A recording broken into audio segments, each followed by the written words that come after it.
Ces mots frappèrent la table comme une claque, chaque syllabe mordant le léger cliquetis des couverts et le murmure des conversations autour de nous. Tu es sans instruction et sans emploi. Elle cracha son verre de vin, tremblant dans sa main comme un marteau, sur le point de rendre son verdict final. Ma belle-mère, Maureen Blackwell, n'avait jamais caché son dédain à mon égard. Ses lèvres se retroussèrent en un rictus triomphant et je la voyais presque imaginer ma honte comme un prix qu'elle venait de gagner. Je jetai un coup d'œil à ma femme belle, espérant qu'elle parlerait, espérant juste une lueur de défense ou un silence. Ça suffit, maman. Mais tout ce que j'obtins fut le même silence béat qu'elle pratiquait depuis le jour de notre mariage, vivant au crochet de ma fille. Méun continua, la voix haute comme si elle voulait que toute la salle à manger, tout le quartier, entende. Je la regardais, les perles soigneusement disposées autour de son cou, la façon dont elle serrait ce verre de vin comme si c'était une arme. Je n'ai pas bronché. Au lieu de cela, j'ai senti un sourire se glisser sur mon visage, un petit sourire entendu qui venait du genre de secret qui vous fait vous sentir comme un roi, même au milieu du royaume de quelqu'un d'autre, le secret que l'entreprise de 10 millions de dollars que j'avais construite de toutes pièces bourdonnait tranquillement en arrière-plan, plus puissant que n'importe lequel de ces mots cruels. Elle n'en avait aucune idée, pas le moindre indice. Elle n'a jamais demandé ce que je faisais, n'a jamais pris la peine de comprendre l'homme qui a épousé sa fille. Pour elle, j'étais un fardeau, une sangsue, un perdant dans un costume bon marché. J'observais la pièce comme si je regardais une pièce de théâtre. Les yeux de Belle étaient baissés, les joues rouges. Elle ne me regardait pas, ne regardait pas sa mère non plus. Le poids de son silence pesait plus fort que l'accusation elle-même. Ma poitrine se serra pendant une seconde, mais je ne le laissai pas paraître. Maureen prit une dernière gorgée de son vin, posa le verre avec un clic sec et me désigna comme si j'étais une sorte de tache qu'elle avait trouvée sur sa nappe. « Sors d'ici » cria-t-elle, la voix tremblante de colère et peut-être d'un peu de peur. Elle s'attendait à ce que je lui crie dessus, que je me dispute, que je lui prouve que j'avais raison sur qui j'étais, mais au lieu de cela, j'ai fait quelque chose qu'elle n'aurait jamais imaginé. Je me suis lentement levé, lissant les manches de ma chemise, laissant le tissu se poser délicatement sur mes épaules. Je sentais tous les regards braqués sur moi, comme si j'étais une sorte d'objet exposé dans un zoo, mais je n'ai pas reculé, je n'ai même pas jeté un coup d'œil à Belle. Bon, j'ai juste dit ça, calme, mesuré, comme si je quittais une réunion qui avait trop duré. J'ai pris mes clés sur la table et j'ai adressé à Maureen un dernier signe de tête poli qui l'a probablement plus perturbé que n'importe quelle réplique. Elle voulait se battre. Je lui ai dit au revoir. Je suis passé devant Belle et, l'espace d'une seconde, je me suis arrêté, espérant une étincelle de défi dans ses yeux, un signe qu'elle se lèverait et dirait quelque chose. Mais il n'y avait rien, juste un regard vide qui m'a fait me demander combien de fois elle avait laissé cela se produire auparavant. L'air de la nuit m'a frappé le visage. J'étais comme libéré en franchissant la porte d'entrée, chaque pas résonnant dans l'allée comme le battement de tambour de ma propre résolution. Je ne me suis pas précipité, je ne courais pas, j'en avais assez. 3 heures plus tard, j'étais assise au salon de l'aéroport, un aller simple à la main, Kauai, mon sanctuaire, mon autre chez moi. Je l'avais acheté il y a des années avec mon propre argent, de l'argent que j'avais gagné, pas de l'argent que j'avais obtenu par mariage, comme les hôtesses de l'air appelaient l'embarquement. Je me suis adossé à mon siège et j'ai laissé le bourdonnement des annonces de départ m'envahir. Fini les dîners polis, fini les trahisons silencieuses, fini les spectacles pour des gens qui n'applaudissaient pas même si je dansais sur leur table. Dans l'avion, j'ai regardé la ville rétrécir sous moi, ses lumières comme des braises mourantes, la lueur s'estompant à mesure que nous montions. Je n'ai ressenti aucun regret. Mon téléphone vibrait de notifications. J'ai ignoré les appels de la sœur de Belle, les messages de son père, mais pas ceux de Belle elle-même. J'ai éteint le téléphone et laissé le silence s'installer quelque part au-dessus de l'océan. J'ai fermé mon jeu, regardé fixement et je repensais aux années passées à faire mes preuves auprès de gens qui ne s'étaient jamais posé la question. Je me souvenais des nuits blanches passées à monter une entreprise. Personne ne prenait la peine de m'en informer.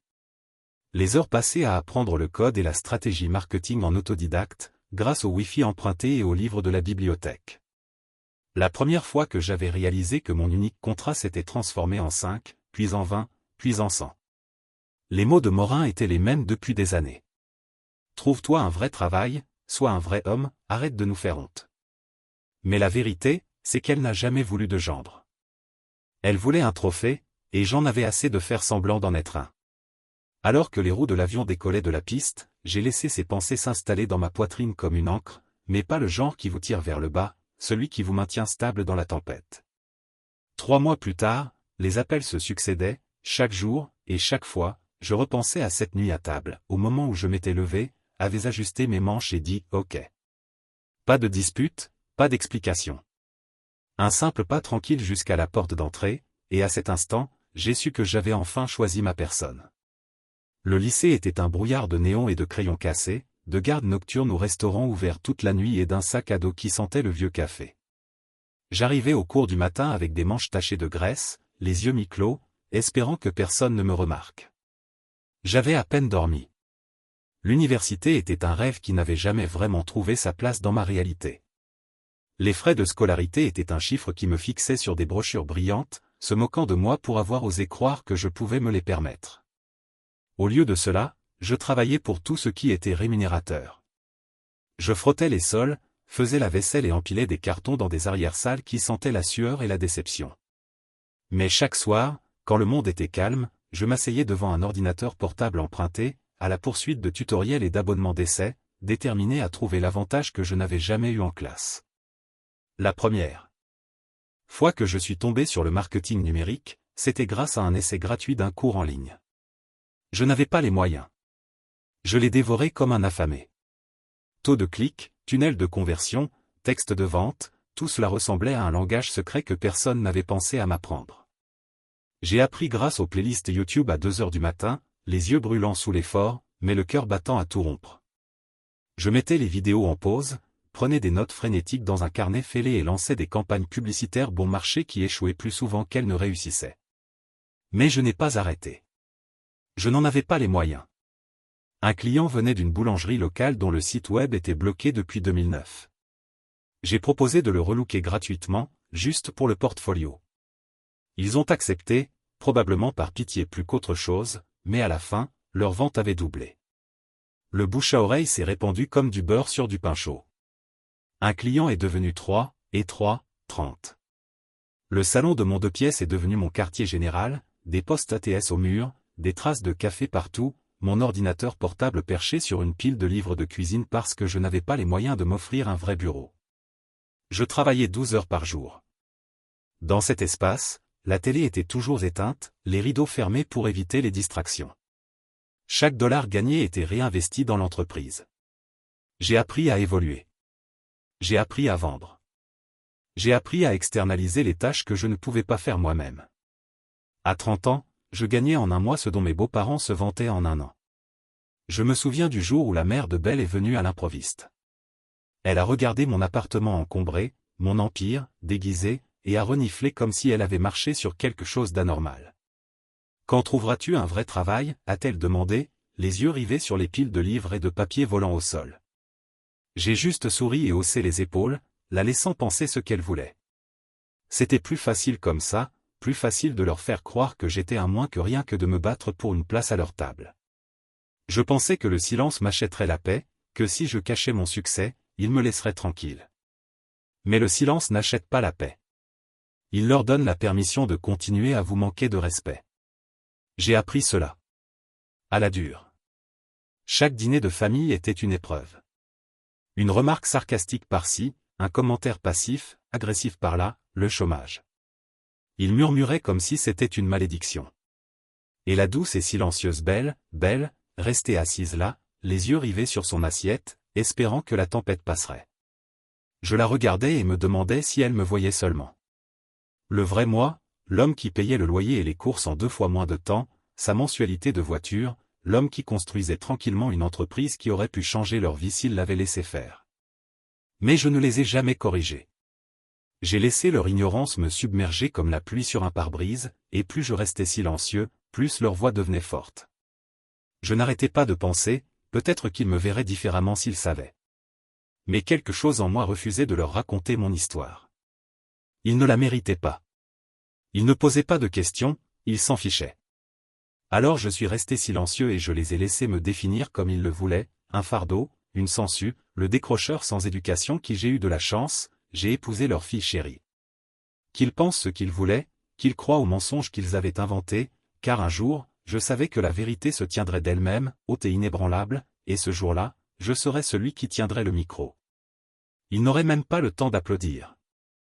Le jour où j'ai décroché mon premier contrat à 6 chiffres. J'étais assis dans ce même salon, la fenêtre ouverte pour laisser entrer la brise du soir. J'ai fixé le chiffre sur l'écran $112 000 et pendant un instant, j'ai eu l'impression de pouvoir respirer, comme si toutes ces nuits d'études et de travail acharné en avaient valu la peine. J'avais construit ça sans diplôme, sans fonds fiduciaires, sans relations prestigieuses dans les écoles de commerce, juste du cran, juste des heures. Personne ne l'a vu, et des sacrifices que personne n'apprécierait jamais. J'aurais voulu le crier sur tous les toits, mais j'ai appelé Belle. Elle a répondu à la 3e sonnerie, la voix fatiguée. Et, a-t-elle dit comme si c'était n'importe quel soir. Je lui ai parlé du contrat, m'attendant à ce qu'elle. J'étais excité, mais elle a juste soupiré et a dit, « C'est génial, ma puce. » Et voilà, pas de suite, pas de question. J'espérais une étincelle, mais tout ce que j'ai eu, c'est une bougie qui n'a pas fonctionné. C'est ce soir-là que j'ai réalisé qu'elle ne me connaissait pas vraiment. Aucun d'eux ne me connaissait, et peut-être ne le connaîtrait-il jamais. J'ai raccroché, fermé l'ordinateur et je suis resté assise là, sous la lueur du lampadaire, à ressentir le poids de toutes ces choses que je n'avais jamais dites. Je n'étais pas au chômage, j'étais invincible, et un jour, je leur montrerais tout sans même essayer, car le jour viendrait où le silence prendrait fin et où les chiffres parleraient d'eux-mêmes, et à ce moment-là, je n'aurais plus rien à prouver.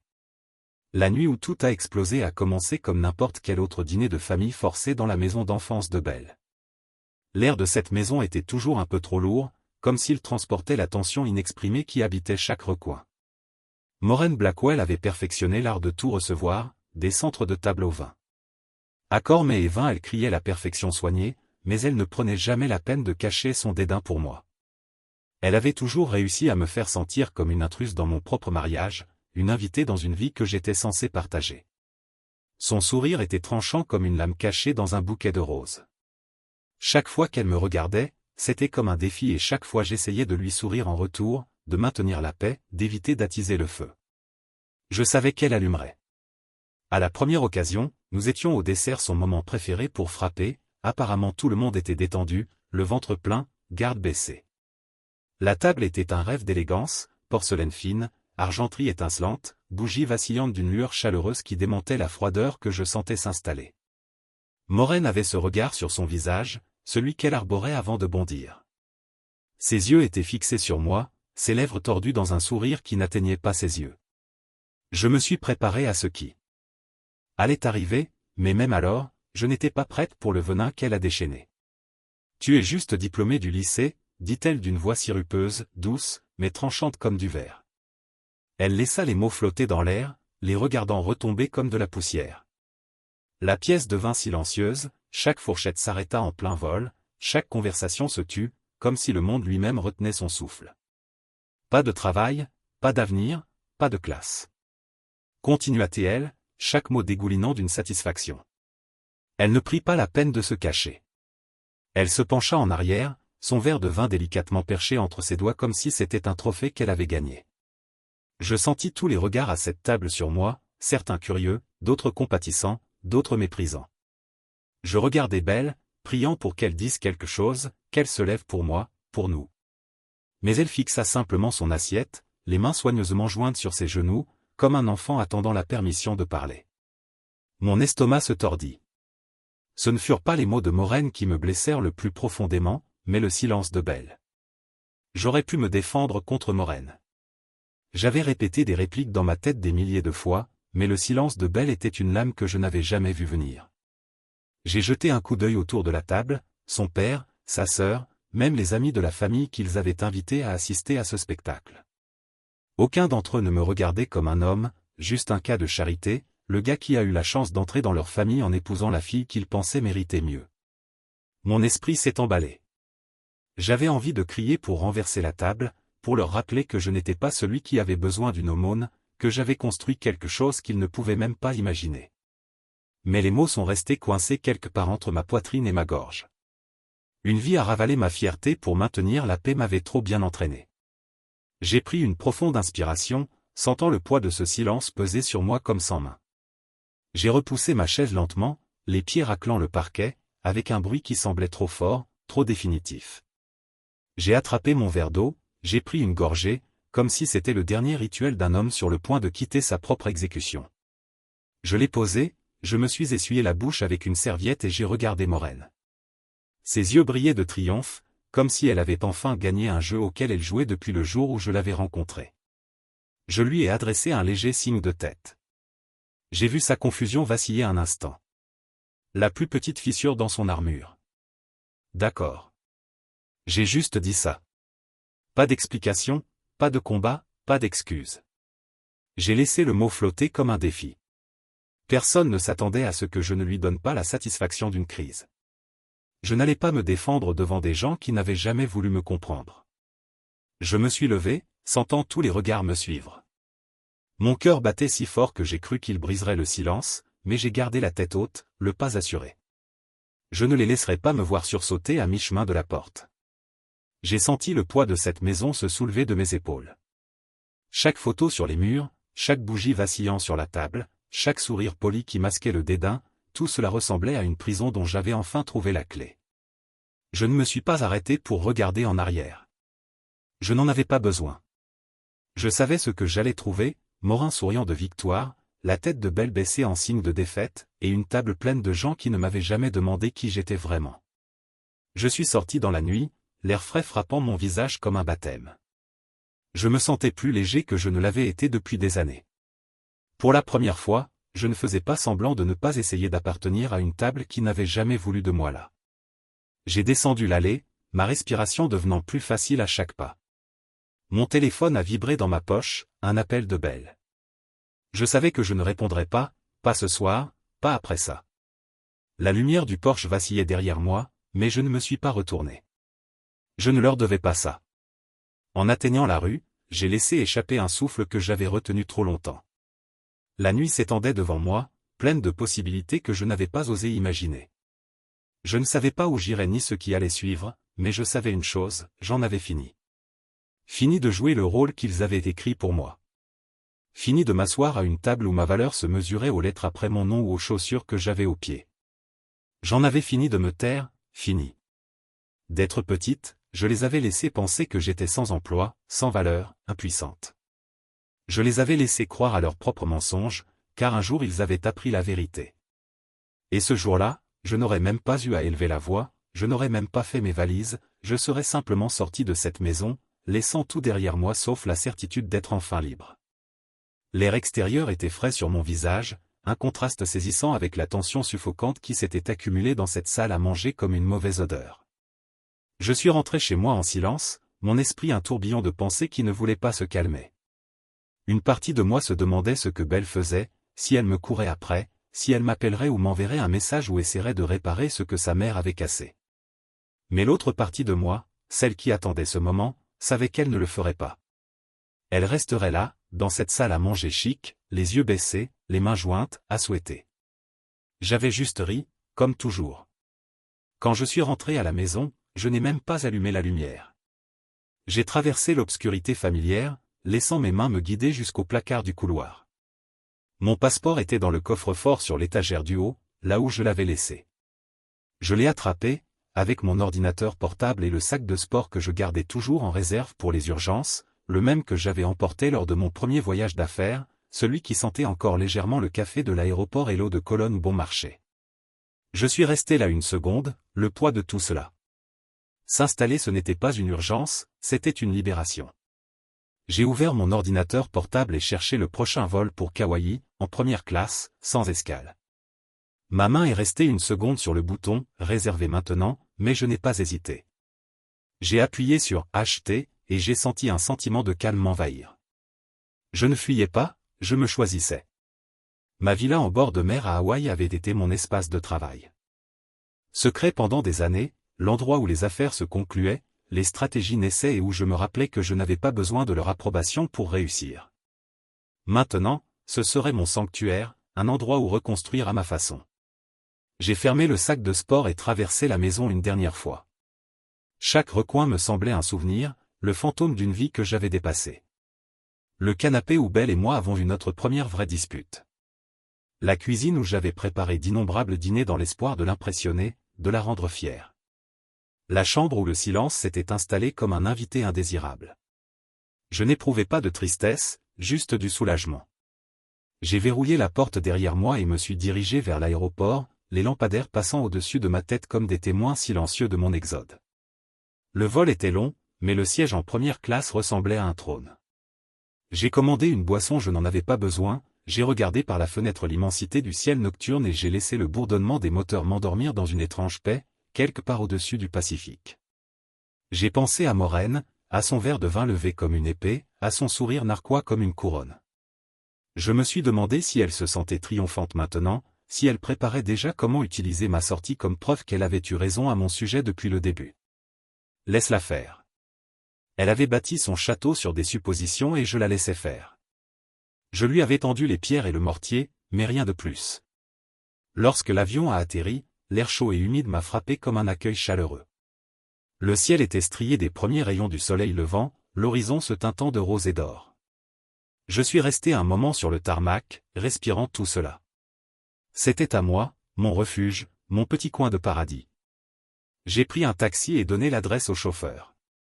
Alors que nous serpentions dans les rues étroites bordées de palmiers et de petites boutiques ouvertes pour la journée, j'ai senti le poids sur mes épaules commencer à se lever. La villa était exactement comme je l'avais laissée. L'odeur de sel et d'hibiscus dans l'air, le bruit des vagues s'écrasant au loin. J'ai déverrouillé la porte et suis entré dans le carrelage frais qui m'a ancré dans l'instant présent, pas de beaux-parents, pas de table à manger, pas d'escalier silencieux ni de conversation forcée, juste moi et mon ordinateur portable. J'ai laissé tomber mon sac dans le couloir et je suis allé au salon. La vue sur l'océan s'étendait devant moi, une toile de possibilités. J'ai ouvert les portes coulissantes et laissé la brise remplir l'espace, emportant les dernières traces de cette table à manger, de cette maison, de cette vie. J'ai installé mon ordinateur portable sur la table en teck près de la fenêtre, le même endroit où j'avais conclu des affaires valant plus que la totalité de la fortune nette de mes beaux-parents réunis. Je l'ai allumé à la lueur familière de l'écran, comme un lever de soleil à part entière. En une semaine, j'avais décroché 2 nouveaux contrats, chacun plus important que le précédent. Mon téléphone vibrait de mails de félicitations et d'invitations de PDG qui me respectaient vraiment, qui me voyaient comme un atout, et non comme un handicap. Chaque fois que j'appuyais sur « Envoyer », je me sentais un peu plus fort, un peu plus proche de l'homme que j'avais toujours su être. En un mois, mon nom figurait sur un important blog technologique, en tête d'affiche, une justification discrète de chaque heure investie dans cette entreprise. Ils m'ont qualifié de disrupteur, de success story, de leader, bref. Mais un ne comprendrait jamais des mots qui ne lui étaient pas destinés. Pendant ce temps, de retour dans le monde de Belle, les appels ont commencé, un filet d'appels, un message vocal d'elle, un SMS de sa sœur. Puis ce fut un déluge, appels divers, emails, messages polis au début, puis désespérés. Ils n'ont pas compris. Ils ne l'avaient jamais compris. Ils ont construit leur monde sur des hypothèses et maintenant que j'en étais sorti, ils ont compris que j'étais le fondement sans moi. Les fissures commençaient à apparaître. J'ai laissé les appels tomber sur la messagerie. Je n'étais pas prêt à répondre, pas encore. J'avais passé trop de temps à m'expliquer à des gens qui n'avaient jamais pris la peine de poser les bonnes questions. Maintenant, j'étais occupé à me demander, mieux vaut tard. Qui suis-je quand je ne suis pas sur scène? Que attends-je des gens que j'aime? Que signifie vraiment le respect et que suis-je prêt à faire pour le protéger? Telles étaient les questions que je me posais assis sur le lait, regardant le soleil disparaître à l'horizon, les vagues se dorer dans la lumière déclinante. Chaque jour, la villa me semblait plus comme chez moi, chaque jour le silence ressemblait plus à de la musique, et chaque jour, je trouvais de nouvelles façons de construire la vie que je voulais, une vie qui ne dépendait pas de leur approbation.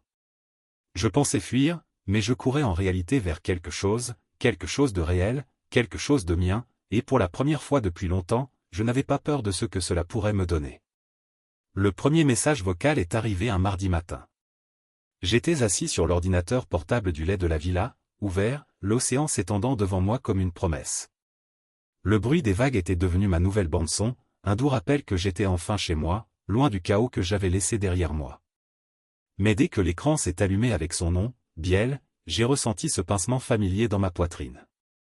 J'ai appuyé sur lecture, sa voix tremblante dans le haut-parleur. « Chérie, je ne savais pas qu'elle allait dire tout ça. » J'ai été prise au dépourvu.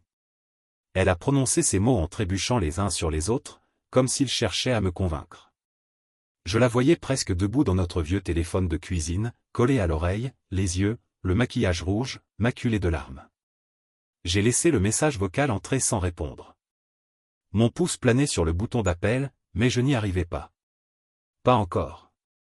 J'ai parcouru les autres messages qui s'accumulaient, certains d'elle, d'autres de sa sœur, et même un de son père. Chacun portait un parfum différent de culpabilité et de reproche. La voix de sa sœur était plus accusatrice. « Tu l'as puni à cause de notre mère ?» demanda-t-elle d'un ton mordant, comme si j'avais fui un combat que j'étais censé perdre, comme si j'avais abandonné une famille qui m'avait abandonné bien avant ce dîner. Puis vint le message de Maureen elle-même. On ne le pensait pas comme ça. Un mensonge si transparent qu'il me fit rire aux éclats. Elle pensait chaque mot. Elle voulait que je me sente petite, que je me souvienne de ma place, que je comprenne que, quoi que je fasse, je ne serai jamais assez bien et que je la laisserai faire trop longtemps, mais plus maintenant. Les messages continuaient d'arriver, mais je les ignorais tous. Je me versai une autre tasse de café, la vapeur s'élevant comme une prière dont je ne savais pas avoir besoin, et me laissai aller dans mon fauteuil. Je regardai le soleil monter plus haut sur l'océan, sentis sa chaleur sur mon visage. Chaque fois que mon téléphone vibrait, je sentais la tension dans ma poitrine se resserrer, un tourbillon de regrets et de colère qui menaçait de défaire tous les progrès que j'avais faits. Mais je tenais bon. Je n'étais pas prête à les laisser revenir, pas encore. 3 jours plus tard, j'ai enfin répondu. Le nom de Belle a réapparu sur mon écran, sa photo, une photo spontanée d'elle riant dans le jardin, me narguant avec des souvenirs d'une époque plus facile. J'ai pris une inspiration et j'ai appuyé sur « Accepter ». Sa voix m'a frappé comme une vague.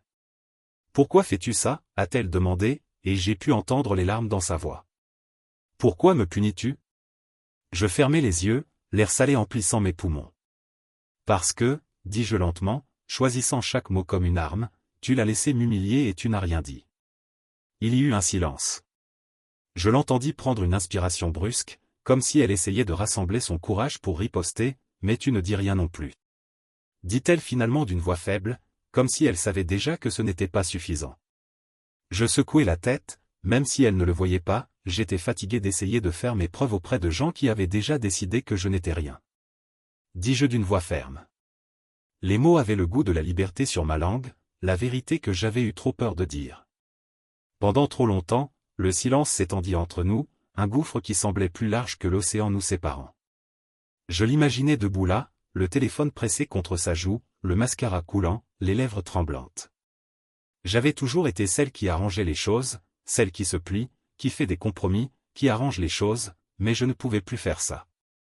Je ne le ferai pas, ni pour elle, ni pour quelqu'un. Je ne reviendrai pas. J'ai finalement prononcé ces mots, fermes et inflexibles. Pas avant que tu ne comprennes ce que m'a coûté mon silence pendant toutes ces années. Elle a alors pleuré, le son traversant le téléphone comme du verre brisé sur un sol en marbre. Mais je n'ai pas pleuré, j'ai juste écouté. L'océan derrière moi, un battement de cœur régulier qui me rappelait pourquoi j'étais venu ici. Je n'ai jamais voulu ça, a-t-elle murmuré. Je n'ai jamais voulu que tu partes. Je me suis adossé, ma chaise craquant sous moi, et j'ai laissé le soleil me réchauffer le visage, mais tu les as laissés me pousser dehors. J'ai dit ma voix plus doucement maintenant. Tu étais là, à regarder. Elle n'a rien dit après cela, juste le son de sa respiration, le doux murmure de la défaite. J'ai laissé le silence emplir l'espace entre nous. C'était comme la conversation la plus honnête que nous ayons jamais eue. Plus de faux-semblants, plus de mensonges polis pour maintenir la paix, juste la vérité crue, exposée comme une blessure qu'on aurait enfin laissé saigner. Lorsque l'appel a pris fin, je suis restée assise là un long moment, le poids de la conversation pesant sur moi. Je m'installais dans mes os. Je repensais à toutes les fois où j'étais resté silencieux, à toutes les fois où j'avais souri malgré leurs insultes, à toutes les fois où je les avais laissés croire leurs mensonges à mon sujet. Je repensais aux années passées à essayer d'appartenir à une famille qui ne voulait jamais de moi, et je sentais quelque chose changer en moi, un sentiment de paix, le sentiment que peut-être, enfin, je n'avais rien à prouver à personne. J'éteignis mon téléphone et le posai sur la table, l'écran sombre et silencieux. Je pris mon ordinateur portable et me plongeai dans le travail, mes doigts volant sur le clavier comme s'ils poursuivaient quelque chose de réel, quelque chose d'important.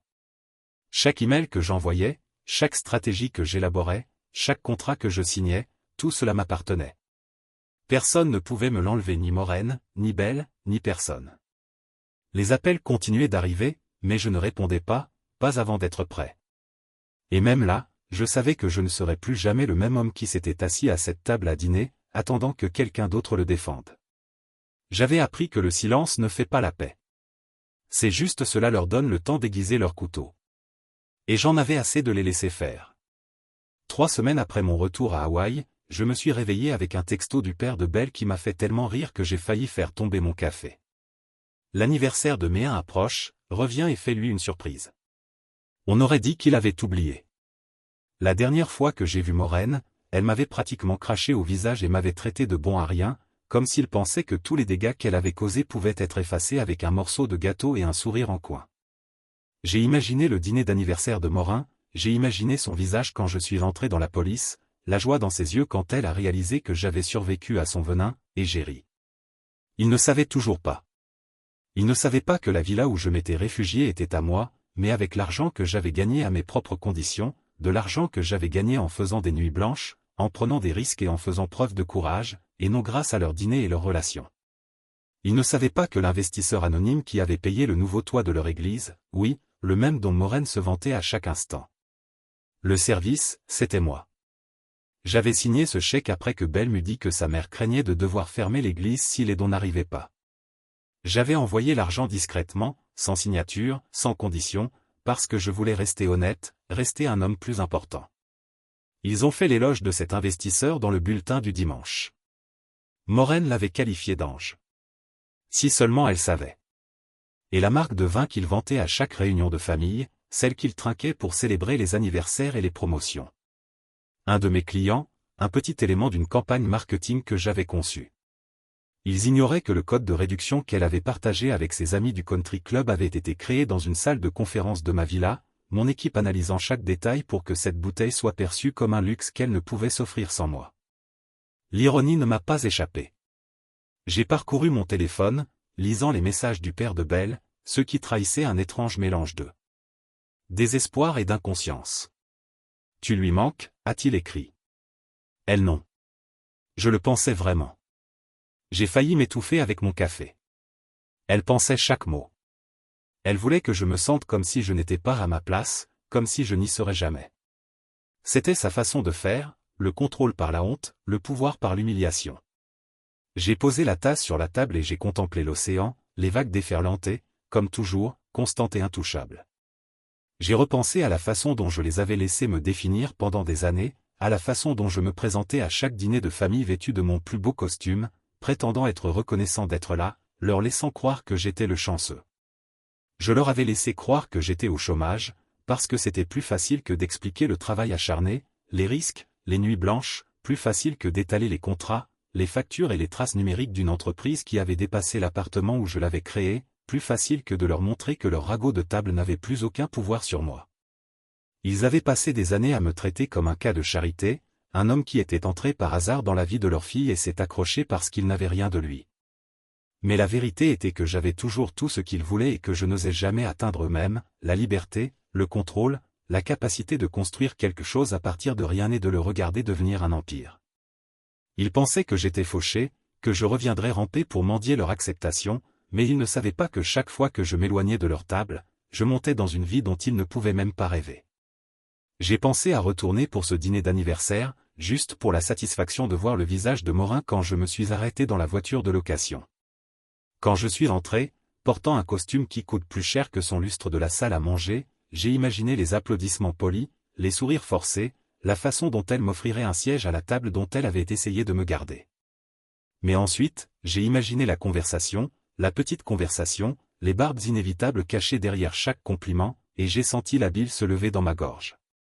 J'avais passé suffisamment de temps à essayer de s'intégrer dans un monde qui n'a jamais été le mien. Je construisais un monde à moi et ça a été le temps que j'avais commencé à y vivre. J'ai ouvert mon ordinateur portable et remonté mon tableau de bord financier. Les numéros ont dansé à travers l'écran, les contrats, les factures signées, ont payé un avenir qui n'avait pas besoin de son approbation ou de ses dîners d'anniversaire. J'ai construit ceci. Chaque dollar, chaque client, chaque nuit tardive a passé des propositions à perfectionner pendant qu'il dormait. J'étais l'investisseur. J'étais le partenaire silencieux. C'est moi qui avais gardé leur monde qui tournait sans qu'ils ne le sachent jamais. Ma main était sur le volant et maintenant que je me suis éloigné, j'ai réalisé que je les ai appuyés depuis le début. Ils pensaient que j'étais fauché. Ils pensaient que j'étais perdu sans eux. Ils pensaient que je reviendrais en courant au moment où ils ont appelé. Mais la vérité était que j'avais été libre du moment. J'ai choisi de sortir cette nuit-là, sans leurs attentes, leurs hypothèses, leurs exigences que je sois reconnaissant pour les restes lorsque je construisais des fêtes ailleurs. Ils ne savaient pas que la maison qu'ils enviaient en ligne était la mienne, que la vue sur la plage sur laquelle ils avaient évanoui sur mes photos était mon salon. Que le donateur anonyme qu'ils avaient remercié le service du dimanche était l'homme qu'ils avaient rejeté comme chômage.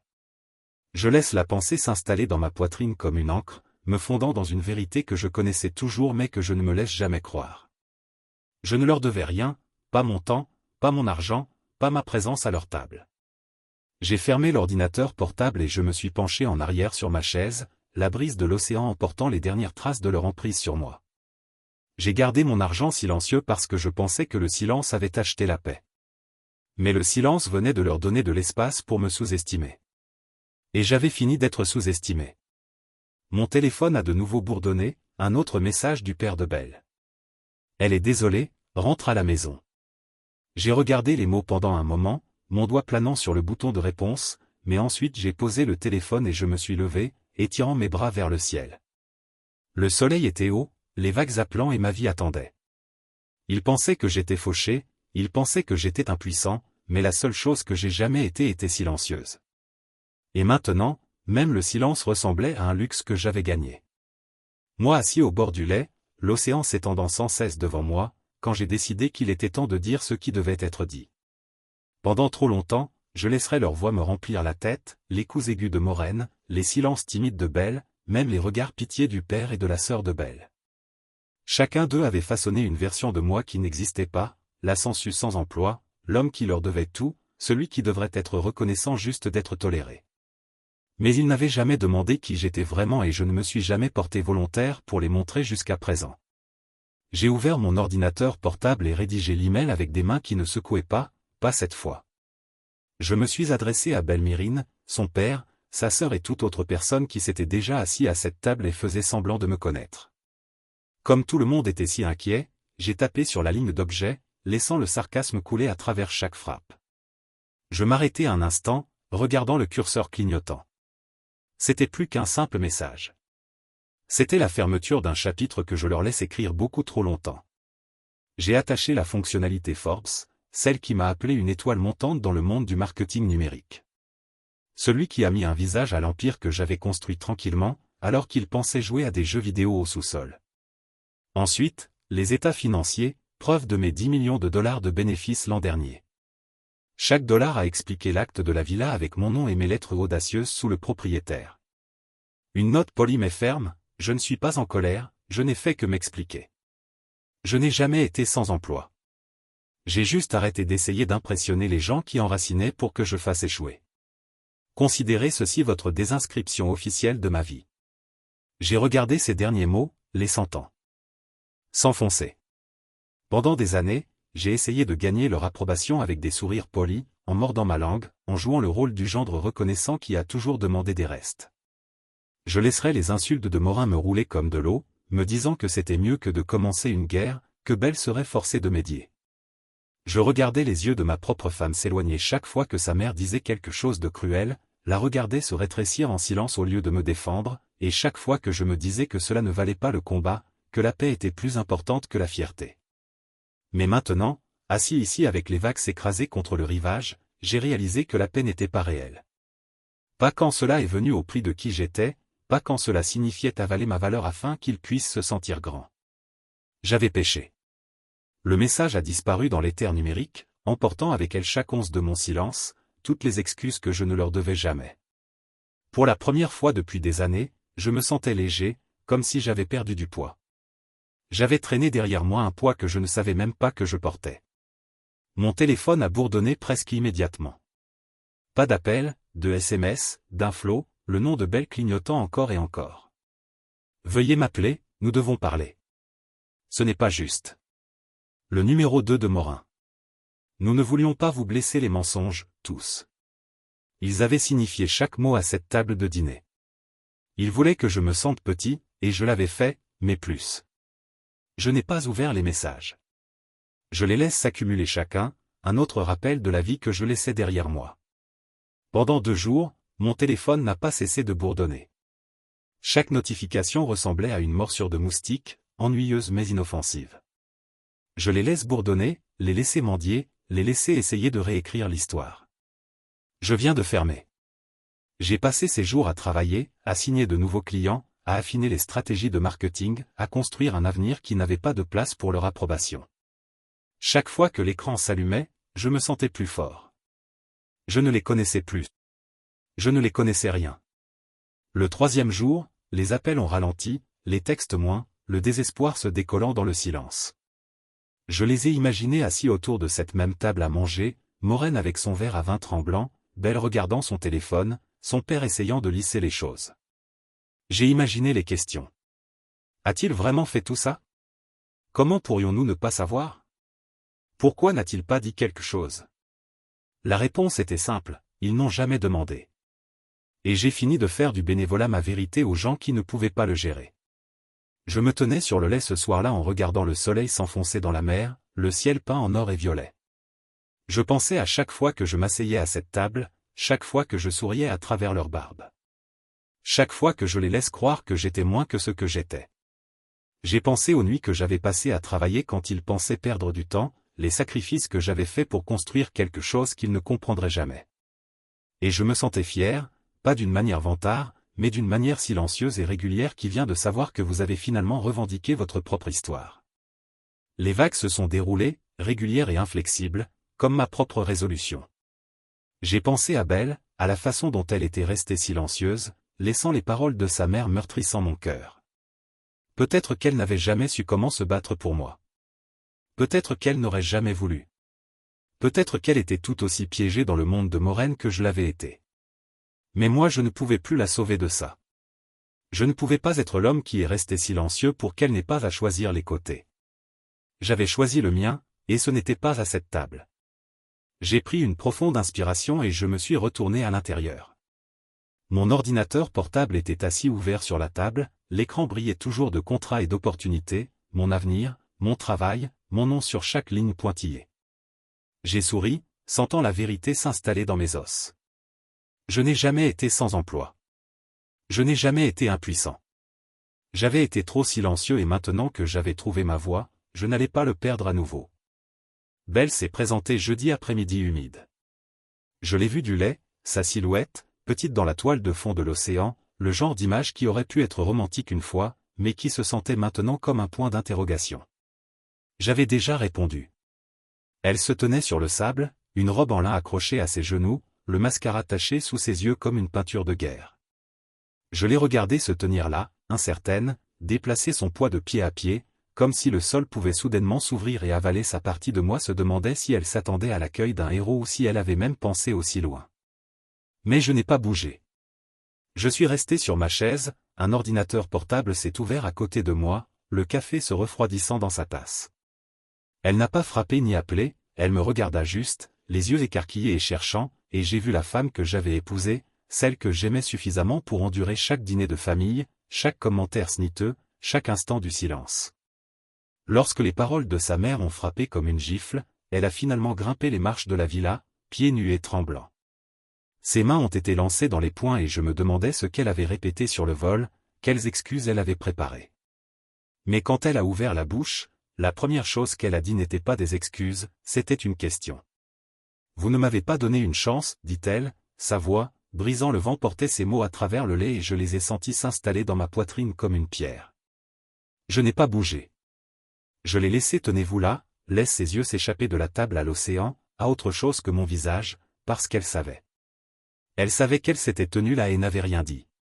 Elle savait que son silence avait été aussi bruyant que les insultes de sa mère. Tu es resté là, j'ai répondu ma voix bas, même en silence.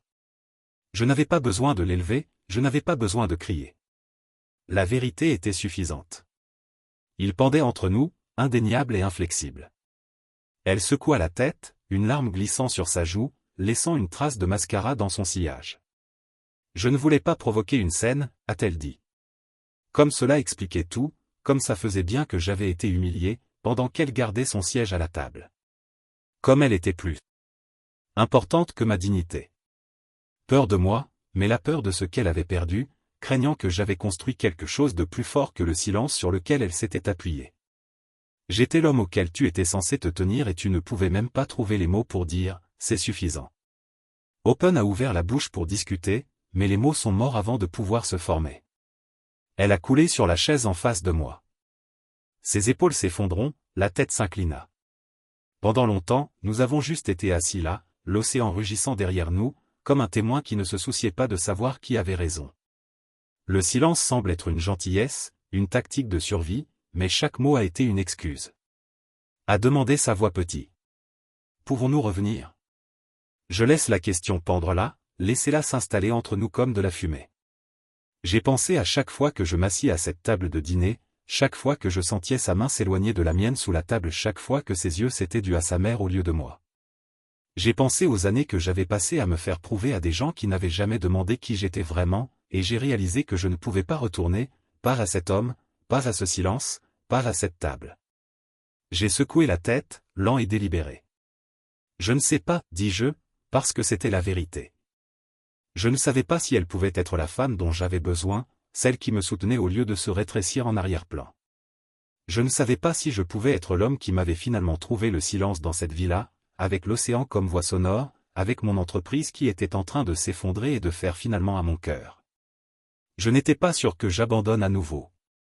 Elle essuya ses yeux avec le dos de sa main et regarda l'horizon, comme si les réponses pouvaient attendre là-bas avec le soleil. Je t'aime, a-t-elle dit, et les mots étaient trop petits, trop tard. Je l'ai cru, mais je ne savais plus si cela suffisait. Je ne savais pas si l'amour pouvait réparer les fissures qui se formaient depuis des années, celles qui s'étaient finalement ouvertes. Cette nuit-là, à la table de sa mère, nous nous sommes assis en silence, les vagues s'écrasaient en arrière-plan, l'air épais avec tout ce que nous ne disions pas, et pour la première fois je ne me précipite pas pour remplir le silence. Je l'ai laissé respirer, je l'ai laissé parler, parce que j'ai appris que parfois le silence était la chose la plus bruyante au monde et que parfois c'était la seule chose qui restait. Lorsque le soleil plongeait sous l'eau, peignant le ciel dans des stries d'or et de violet, elle se leva. Elle n'a pas demandé un câlin, n'a pas atteint la main. Elle se tenait juste là en me regardant avec des yeux trop fatigués pour les larmes. « Je vais aller, » dit-elle, sa voix à peine un murmure. J'ai hoché la tête, non pas parce que je voulais qu'elle parte, mais parce que je savais qu'elle avait besoin.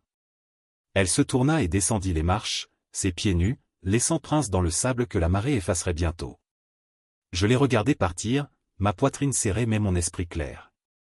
C'était la paix que j'ai réalisée, pas le genre qui venait de prétendre que tout allait bien, mais le genre qui venait de l'abandon de ce qui n'a jamais été, et je n'étais pas sûr de renoncer à cela, pas pour elle, pas pour personne. J'étais sur le lait avec une tasse de café fraîche et mon ordinateur portable ouvert. Quand j'ai vu la silhouette monter dans la passerelle, mon cœur ne sautait pas ni ne coulait. Ce fut juste un bruit sourd comme un rappel d'une histoire qui a refusé de fermer. Moraine, même à distance, je pouvais voir les lignes prudentes de son maquillage, le chemisier blanc net qui coûte probablement autant qu'un loyer d'un mois dans mon ancien quartier.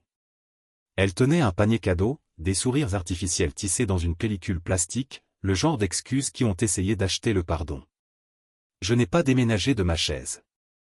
J'ai construit ce siège, cette vue, cette vie. C'était elle qui a dû franchir le seuil. Elle fit une pause aux marches, ses yeux se dardant, comme elle s'attendait à ce que quelqu'un d'autre sorte, comme Belle pourrait toujours la sauver de cette confrontation. Mais personne n'est venu. C'était juste nous dans l'océan. Elle s'éclaircit la gorge, agrippant le panier comme un bouclier. J'avais tort, a-t-elle dit, sa voix tremblante d'une manière qui semblait presque authentique. Presque. Je laisse ces mots pendre là, la brise marine les emportant. Je n'ai pas dit un mot.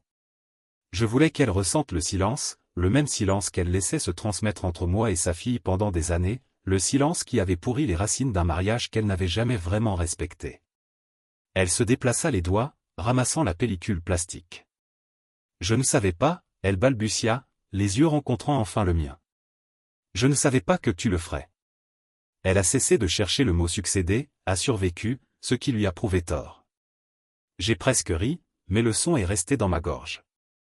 Je me penchai en arrière sur ma chaise, les bras croisés sur ma poitrine. Non, j'ai dit ma voix stable, tu ne voulais pas savoir. Ses yeux tressaillirent comme si je l'avais giflé. J'ai regardé la réalisation s'éteindre sur son visage, la compréhension qu'elle ne m'avait jamais vraiment vue. Elle a essayé à nouveau.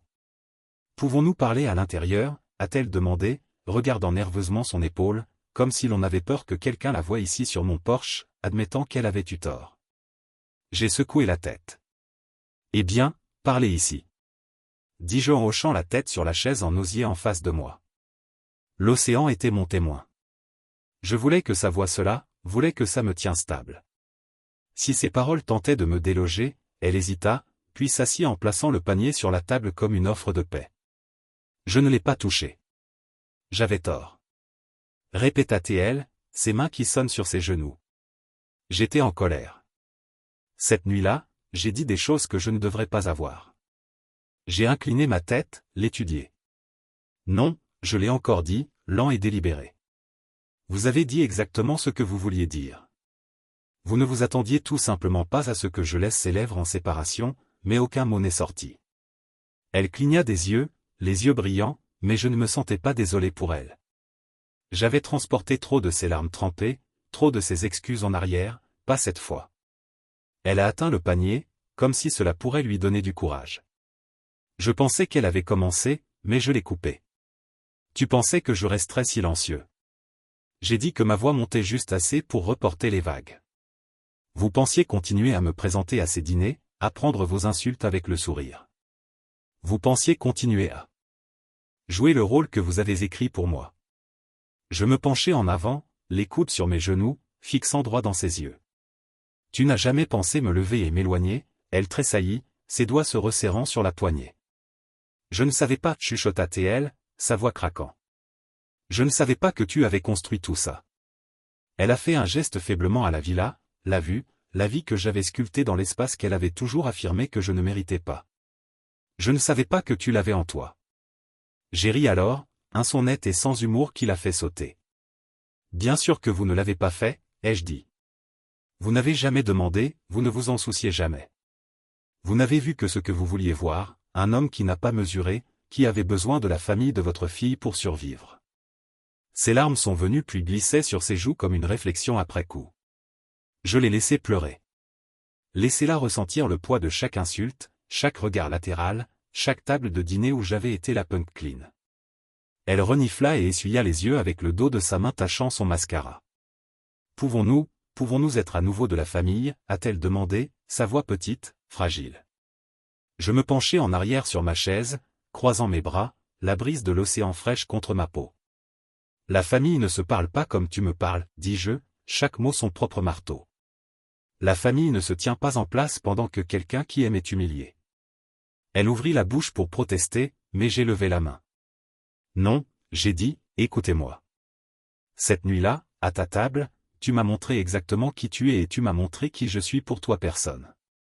Elle secoua la tête, mais j'ai continué. Vous m'avez appelé sans emploi, inutile. Vous m'avez humilié devant tout le monde et dans le pire, ma propre femme était assise là. Et laissez-vous ainsi. Non, non, Morin, nous ne pouvons pas simplement prétendre que cela ne s'est jamais produit. Elle couvrait son visage avec ses mains, ses épaules tremblant. Je les regardais ne ressentir qu'une sorte de finalité froide. J'avais porté son jugement comme un poids trop longtemps.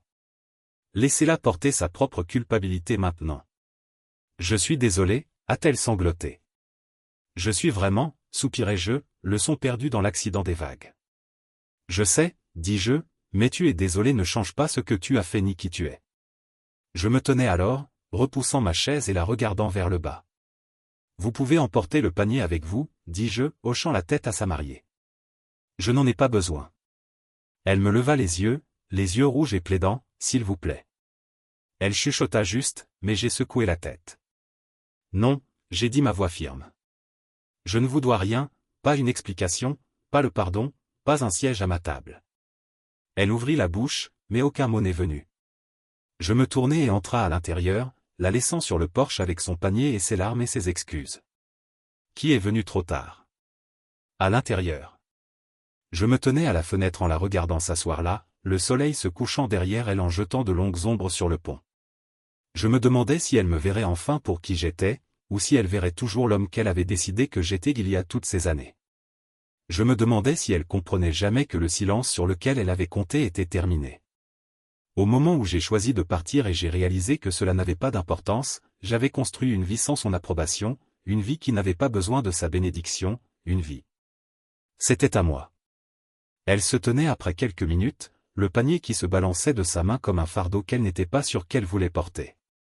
Elle descendait les marches de la tête, sa tête s'inclina et j'ai senti une pointe de quelque chose. Le regret peut-être, mais il est passé aussi rapidement qu'il est venu. Certains ponts n'ont pas besoin de reconstruire, certaines portes n'ont pas besoin de réouverture et certaines personnes ne méritent pas une seconde chance. Pour s'asseoir à votre table. Je la regarde s'éloigner, l'océan, la brise levant ses cheveux, le soleil la peignant en or et en rouge. Elle avait l'air petite contre l'horizon, juste une autre figure se décollant au loin.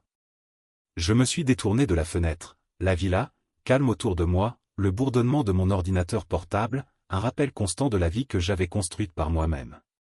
Je me suis assis à la table, j'ai ouvert mon ordinateur portable et je me suis plongé dans le travail qui m'avait donné tout ce qu'elle avait essayé de retirer. Chaque frappe ressemblait à une déclaration, je suis suffisant. J'ai toujours été assez. Je n'ai plus entendu parler d'elle ce soir-là. Pas d'appel, pas de SMS, aucun email ne demande le pardon, et je ne m'attendais pas. Certaines personnes ne peuvent pas faire face à la vérité. Certaines personnes ne peuvent pas regarder dans le miroir et voir qui ils sont vraiment, et peut-être que c'était son histoire avec laquelle vivre. J'avais ma propre histoire maintenant, une qui n'incluait pas son approbation ni son acceptation. Je me penchai en arrière dans ma chaise en regardant l'écran, l'océan, un rythme régulier au-delà de la fenêtre.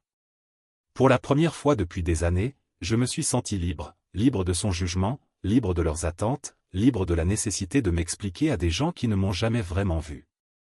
J'avais passé trop longtemps à essayer de gagner une place à une table qui n'avait pas de siège pour moi, mais maintenant j'avais ma propre table, mon propre point de vue, ma propre vie, et je n'allais laisser personne me reprendre. Je n'ai pas reculé l'idée. C'était comme essayer de me serrer en un costume, de taille trop petite, tout semble, et pas de place pour respirer. La villa sur la côte était devenue plus qu'une simple cachette, c'était ma maison, mon siège social, ma forteresse. Chaque matin, je me suis réveillé au silence des vagues et à l'odeur du sel dans l'air, le soleil réchauffant ma peau avant même de quitter le lit. C'était comme un endroit construit pour la vérité, pas de table de dîner de fantaisie, pas de politesse forcée, pas d'excuses soigneusement répétées, juste moi et le rythme de ma propre vie. Belle a choisi de me rejoindre. Elle est venue avec une petite valise et une détermination silencieuse dans ses yeux, une détermination que je n'avais pas vue depuis les premiers jours de notre mariage. Elle n'est pas sortie de la culpabilité, ou du moins c'est ce que je me suis dit. Elle est venue parce qu'elle voulait un nouveau départ, car elle avait finalement appris que le silence n'était pas l'amour et que l'amour n'était pas un bouclier des conséquences. Nous avons reconstruit soigneusement, pièce par pièce. Il y avait des limites maintenant, honnêtes qui ne se penchaient pas pour plus de commodité. Plus de dîners silencieux où l'air a vibré avec des accusations tacites. Plus de prétention que l'amour signifiait accepter chaque gifle du monde, y compris celle que sa famille avait livrée. Avec un sourire, Maureen est restée où elle était. Elle a toujours envoyé le texte occasionnel, la carte d'anniversaire occasionnelle, avec un amour forcé que vous faites défiler et cursif soigné.